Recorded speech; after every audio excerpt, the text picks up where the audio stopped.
Hello hello hello guys, आज कतारमा दह्रो हावा चलेको छ है र धुलो पनि उडेको छ। तर यहाँ चाहिँ छैन धुलो, किनकि यो चाहिँ एकदम दुबई पार्क भएको कारणले। यो चाहिँ स्पाइडर पार्क कतारको राज्यको पछाडि खलिफा टावर र ठुलो बयरको रुख छ कि यति ठुलो बयरको रुख छ, बर पिपलको रुख जत्तिकै।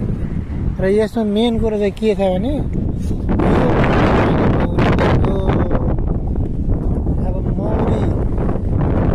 कतारमा यतापट्टि चाहिँ नेसन, यतापट्टिको नेसन होटल हो, कति मजाको छ। र यो रुख यति ठुलो छ, यति ठुलो छ, बरको जति छ है, यति ठुलो छ। र यो रुखमा मौरी छ, यो रुख झिलिमिली पार्नलाई बत्ती छ, उता पनि छ यता पनि छ। यो रुखमा मौरी छ। ल हेर्नुहोस्, ल गाइस हेर्नुहोस्, मौरी आएको हेर्नुहोस् है, बुलुको आउँछ। साँच्चीकै मौरी हाम्रो नेपालतिरको जस्तै मौरी है यो चाहिँ।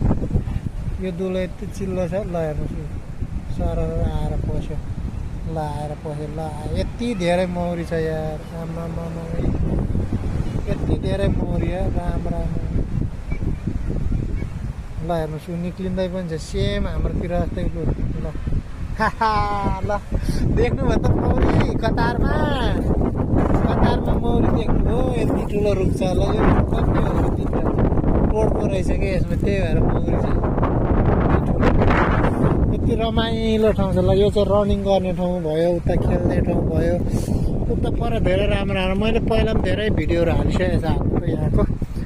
ल कस्तो लाग्यो हजुरहरूलाई?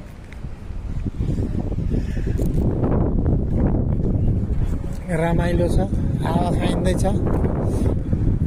एकदम मजाको छ।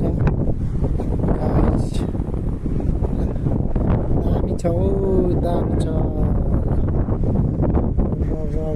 अब यो पार्कमा मान्छे आउनु थाल्यो, एकछिन पछाडि ट्याप्पै भरिन्छ। ऊ पर आइसकेको छ अलरेडी, पर मान्छेहरू बसिसकेको छ, सेक्युरिटी सेफ्टी छ, बच्चाहरू खेल्ने ठाउँ पर छ। जाने हो पर, ऊ पर मौरी हेऱ्यौ नि कतारमा मौरी देख्यौ भाइ?